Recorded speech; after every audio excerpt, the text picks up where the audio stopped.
Compass. Analysis and opinion. Home. Opinion. Compass. Follow Compass. How to win the vote and the war on Syria.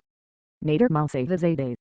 September 3, 2013, 2100 hours UTC. Obama administration. Vertical line. Syria. Vertical line. United Nations. President Barack Obama surprise decision to seek congressional authorization for punitive cruise missile strikes against Syrian government targets presence in the West with a perhaps final opportunity to align rhetoric with reality and policy with purpose in its response to the Syrian civil war. The bad news is that the White House, by gambling on its ability to convince a recalcitrant Congress to go against an isolationist public mood, has opened itself up to the very real possibility of defeat, as its opponents will seek to embarrass what they consider a reluctant, irresolute commander-in-chief. The good news is that the path to winning the vote in Washington is paved with setting out a new and credible course for a diplomatic solution to the crisis that can justify an act of war. This is not the contradiction in terms that the debates in Western capitals to date might suggest. If anything, the complete absence of a definition of strategic success is the single most important source of the disarray that defines the status quo. The schizophrenia at the heart of Western policy to date was on full display throughout the shambolic events in Westminster and Washington over the past week. The failure of David Cameron's government to win a parliamentary mandate for action, and the Obama White House to carry it through promptly on its redline rhetoric was, in truth, far less about the poisonous legacy of the Iraq War than about the lack of answers to the most basic questions regarding the use of force in Syria.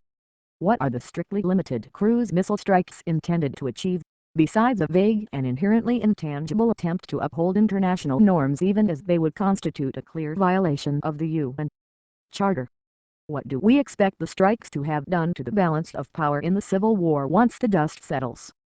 Is there any evidence to suggest that such pinprick attacks will change the strategic calculus among Assad's top generals, the only real threat to his rule? The uncomfortable reality is that no one seems to know, or even care very much, as long the West is seen to have done something.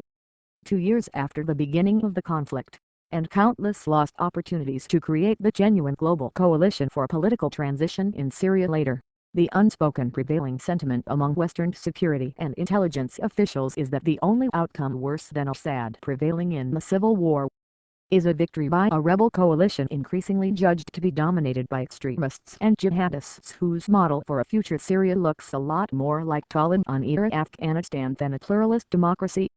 But to assume that a bloody, deteriorating stalemate between two scorpions in a bottle is the best of a series of bad options mocks our ostensible concern for the people of Syria, ignores the risks of further regional instability and, most importantly, misses the opportunity, even at this late hour, to forge a global alliance for change in Damascus, and an end to the war. Continue reading. Turkey's crisis is not about Erdogan. Nader mousavizadeh. June 14, 2013, 1929 UTC. Arab Spring vertical line. Recep Tayyip Erdogan vertical line. Turkey. The decision by Turkish authorities to send a riot police in to clear Taksim Square, while expressing the more conciliatory tone in a meeting between the Prime Minister and a delegation of Taksim activists, is a high-stakes gamble at a moment of genuine vulnerability for the country. However, the thinly disguised glee with which the protests against the Prime Minister's domineering rule have been met by observers in the West is as politically short-sighted as it is strategically misguided. That Recep Tayyip Erdogan has brought much of his recent troubles on himself, with his imperial manner and his government's creeping encroachment on the civil and political liberties of his citizens, is evident even to many of his supporters.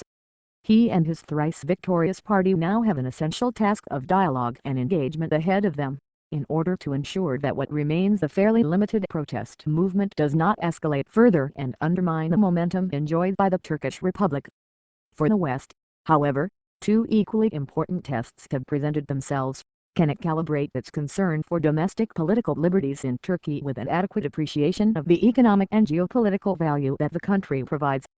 And is it willing to accommodate more generally, and more lastingly, an alternative model of a globalized, economically thriving democracy that nevertheless ascribes profound value to its religious and cultural heritage? For all his success and standing, Erdogan was never, in the minds of most Westerners, our kind of leader. Proudly Muslim, resentful of the casual and damaging racism long directed